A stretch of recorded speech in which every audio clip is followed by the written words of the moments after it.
Hello बच्चों, मैं मिथिलेश आपका बायोलॉजी टीचर ट्रिकी बायोलॉजी के यूट्यूब चैनल से मैं लाइव आ रहा हूँ।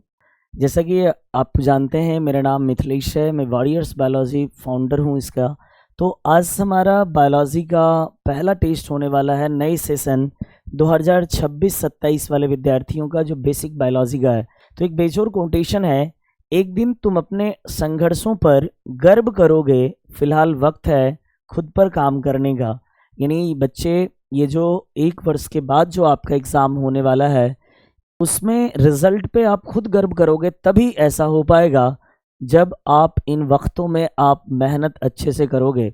बच्चे, ये छोटी छोटी मेहनत ही आपको एक बड़े परिश्रम का फल अंतिम दिन मिलता है। इसलिए लगातार पढ़ते रहिए, डेली का काम डेली पूरा करिए। तो मैं आपके पहले टेस्ट का क्वेश्चन का डिस्कशन कराने आया हूँ, देखा जाए, जिसमें सबसे पहला मैंने क्वेश्चन डाला है। आइए बच्चों, सबसे पहले क्वेश्चन पर विचार करा जाए। पहला क्वेश्चन है हमारा, सबसे पहला क्वेश्चन है, जीवन की सबसे सूक्ष्मतम संरचनात्मक एवं क्रियात्मक इकाई किसे कहते हैं? तो बच्चे, आप जानते हैं जीवन की सबसे सूक्ष्मतम क्रियात्मक इकाई क्या कहलाती है? सेल यानी कोशिका कहलाता है। तो आंसर पहले का सी होने वाला है। दूसरा क्वेश्चन हमारा है बच्चे, दूसरे क्वेश्चन की बात करें। दूसरा क्वेश्चन हम आपको बतलाने वाले हैं, कोशिका में पाए जाने वाली संरचना जो कोशिका के कार्यों को संपन्न करता है। यानी कोशिका में वह कौन सी संरचना पाई जाती है जो कोशिका के संरचनाओं को यानी कोशिका के कार्यों को संपन्न करता है? तो बच्चे, आंसर होगा कोशिकांग। अंग्रेजी में इसे कहते हैं सेल ऑर्गेनल्स। क्या बोलेंगे? सेल ऑर्गेनल्स कहते हैं। अगला क्वेश्चन हमारा है तीसरा, वैसी कोशिका जिसके केंद्रक के ऊपर केंद्रक झिल्ली का आवरण पाया जाता है। बच्चे, जो केंद्रक झिल्ली पाया जाएगा तो वो कहलाएगा ससीम केंद्र की कोशिका। देखो, ये ससीम केंद्र की कोशिका है, लेकिन ये ससीमाक्षी कोशिका है, ये तो होगा ही नहीं। तो क्या होगा? ससीम केंद्र की कोशिका, जिसको क्या बोलेंगे? यूकैरियोटिक सेल कहेंगे। अगला क्वेश्चन है बच्चा, मिलाने वाला है, बेजोड़ क्वेश्चन है। ये क्वेश्चन शानदार है बच्चे, ये बेजोड़ क्वेश्चन है। इस तरह के आपके नीट के एग्जाम में क्वेश्चन कई बार आते हैं। क्वेश्चन कह रहा है कि कॉलम ए और कॉलम बी का मिलान करना है, फिर आपको इस 4 विकल्प में से चुनना है। तो बताइए, कोशिका के लिए क्या कहा गया? सूक्ष्मतम इकाई। यानी एक का क्या जाएगा? बी। इसमें एक का ए है, इसमें एक का सी है, इसमें एक का बी है, यानी ए और बी तो होगा नहीं। आंसर हमारा क्या जाएगा? बी और सी। आगे मिलाते हैं। जीव विज्ञान के जनक किसको कहते हैं? अरस्तु को। 2 का सी, देखें, ए का बी 2 का सी दोनों में है। तीसरा, सूक्ष्म जीव विज्ञान के जनक किसको कहते हैं? Lewis pasture. सी का 3 का डी इसमें भी है, 3 का डी इसमें भी है। वनस्पति विज्ञान के जनक थियोफ्रेस्टस। 4 का ई, सर 4 का ई इसमें भी है और 4 का ई इसमें भी है। 5 हिस्टोलॉजी, यहाँ आधा को टॉ होगा। हिस्टोलॉजी किसके अध्ययन को कहते हैं? ऊतक के अध्ययन को। 5 का ए, बच्चे 5 का ए इसमें गया, तो आंसर क्या होगा इसका? सी आंसर होने वाला है इस क्वेश्चन नंबर 4 का। फिर देखें क्वेश्चन नंबर 5 का, निम्न में से कौन सा एक कोशिकीय जीव नहीं है? अमीबा है, पैरामीशियम है, यूग्लिना है, कौन नहीं है? शैवाल। ये शैवाल कैसा है? बहुकोशिकीय जीव है, और बहुकोशिकीय जीव को यहाँ पर चुनना था, यानी हमारा आंसर क्या गया?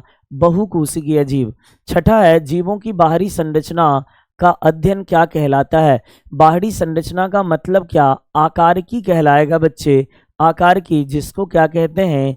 मॉर्फोलॉजी कहेंगे, मॉर्फोलॉजी कहेंगे। अगला क्वेश्चन है हमारा, निम्न में से किन अंग्रेजी वर्णमाला के अक्षरों के द्वारा गुणसूत्र को प्रदर्शित करते हैं? तो बच्चे, गुणसूत्र को एन द्वारा करते हैं, लेकिन कौन सा एन? छोटा एन के द्वारा। हमने बताया था, अगर आपको डीएनए को दिखाना हो तो सी से दिखाएंगे, और अगर आपको गुणसूत्र को दिखाना रहे तो एन से दिखाएंगे। अगर ये अगुणित रहेगा तो इसको सिंपल एन कहोगे, और अगर ये द्विगुणित रहेगा तब इसको क्या कहोगे? 2n। तो आंसर क्या जाएगा एन। अगला क्वेश्चन हमारा है युग्मक निर्माण किस कोशिका विभाजन द्वारा होता है।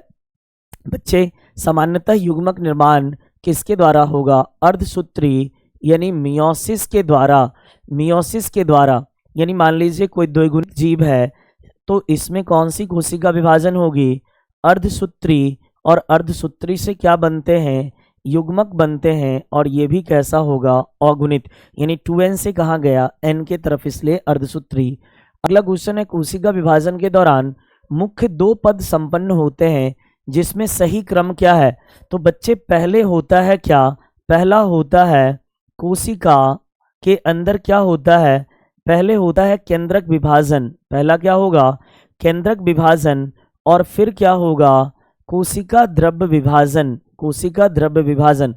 तो पहले कोशिका द्रव्य विभाजन नहीं जी, पहले केंद्रक विभाजन, गुणसूत्र विभाजन नो, केंद्रक विभाजन और कोशिका द्रव्य विभाजन यस। आंसर हमारा चला जाएगा, आंसर गया हमारा सी। 10 नंबर क्वेश्चन है मानव के प्रत्येक कोशिका में पाए जाने वाले डीएनए की लंबाई, यानी क्वेश्चन कह रहा है 10वां में डीएनए की लंबाई क्या होगा मानव में, तो आंसर 2.25 मीटर होगा बच्चे, 2.25 मीटर। ऑप्शन देखिए 2.25 है लेकिन सेंटीमीटर है तो 2.25 मीटर। इस तरह से ऑप्शन गड़बड़ाना नहीं है सेंटीमीटर और मीटर में, तो बच्चे हमने आपको बताया था मीटर। अगला क्वेश्चन है मानव के कुंडलन में आवश्यक धनावेशित प्रोटीन का चयन करें। तो धनावेशित प्रोटीन क्या था, हिस्टोन प्रोटीन, जो क्या था धनावेशित था। अगला क्वेश्चन हमारा है डीएनए से गुणसूत्र तक के निर्माण का सही क्रम। तो बच्चे डीएनए से गुणसूत्र का सबसे पहले क्रोमेटिन जाल, हेट्रोक्रोमेटिन नहीं सर, ये यहाँ होना चाहिए और ये यहाँ होना चाहिए, ये ऑप्शन हुआ नहीं। गुणसूत्र पहले नहीं सर, गुणसूत्र सबसे लास्ट में आएगा। सबसे पहले क्रोमेटिन जाल यस, फिर यू क्रोमेटिन यस, फिर हेट्रोक्रोमेटिन यस, फिर गुणसूत्र यस। तो आंसर क्या जाएगा हमारा बच्चा, आंसर जाएगा सी। फिर चलते हैं 13 नंबर क्वेश्चन, डीएनए पर कौन सा आवेश पाया जाता है। तो बच्चे ये होता है ऋणावेशित, ऋणावेशित होता है, यानी इस पर ऋणावेश पाया जाता है। अगला क्वेश्चन हमारा है गुणसूत्र किस पूर्ण संघनित रूप है, यानी यहाँ पर होगा किसका पूर्ण संघनित रूप है, गुणसूत्र किसका पूर्ण संघनित रूप है, यहाँ पर किस लिखा गया, किसका पूर्ण संघनित रूप है। तो भैया आपको हमने बताया था यही हेट्रोक्रोमेटिन आगे चल करके क्या बनाता है, गुणसूत्र का निर्माण करता है। तो यू क्रोमेटिन से हेट्रोक्रोमेटिन और फिर गुणसूत्र, तो आंसर क्या होगा हेट्रोक्रोमेटिन, इसका सही आंसर होगा। अगला क्वेश्चन है डीएनए में कौन सा जैव अणु नहीं पाया जाता है। बच्चे फॉस्फेट होता है, नाइट्रोजन युक्त क्षार होता है और शर्करा होता है, कैल्शियम नहीं होता है, कैल्शियम नहीं होता है। अगला क्वेश्चन है 5 जगत वर्गीकरण किसके द्वारा दिया गया था, RH हिस्टोन नहीं, लुईस पास्चर नहीं, कैरोलस लिनियस नहीं, किसके द्वारा दिया गया था, RH विटेकर के द्वारा दिया गया था, जो कि इसमें एक भी ऑप्शन नहीं है, इसलिए क्या आंसर होगा, इनमें से कोई नहीं। हम जानबूझ करके ऑप्शन गड़बड़ किए थे जो आप लोग गड़बड़ियां करें, इसलिए इस टेस्ट से आपको सीख मिलेगा कि आपको क्वेश्चन अच्छे से पढ़ना चाहिए। अगला क्वेश्चन है पादप जगत, ये हमारा था 17 नंबर है, पादप जगत का उभयचर किसको कहते हैं। तो भैया पादप जगत का उभयचर कहते हैं ब्रायोफाइटा को, किसको कहेंगे, ब्रायोफाइटा को कहेंगे। अगला क्वेश्चन है कवक, क्या है बच्चे, कवक का अध्ययन क्या कहलाता है। तो हमने आपको बतलाया था माइकोलॉजी, माइकोलॉजी कवक का अध्ययन कहलाता है और फाइकोलॉजी सवाल का अध्ययन कहलाता है। तो आंसर क्या होगा माइकोलॉजी बी 18 का। 19 नंबर है जलीय पादपों को किस समूह में रखा गया है। तो बताइए जलीय पादप जो होते हैं खास करके छोटे पादप होते हैं जलों में, तो इसमें मुख्य रूप से किसको रखा गया है, शैवाल को रखा गया है, option number A. Last question है 20 नंबर, बहुकोशिकीय मृतोपजीवी पादप का समूह क्या है। बच्चे मृतोपजीवी का मतलब जो अपघटित हो रहे पदार्थों पर रहेगा, आंसर क्या होगा कवक यानी फंगी। तो आपने देखा कि आपके पहले टेस्ट का ये सारा 20 क्वेश्चन है जो कि आपके टेस्ट के तुरंत बाद आपके लिंक पे ये डिस्पैच डिस्प्ले हो जाएगा। तो आप लोग अच्छे से समझ लीजिएगा, 2 बार 3 बार जितनी बार हो सकेगा आप इसे देख के क्वेश्चन समझ लीजिएगा, यानी जो भी आपसे गलतियां होंगी उसे तुरंत सॉर्ट आउट करेंगे। बहुत बहुत धन्यवाद।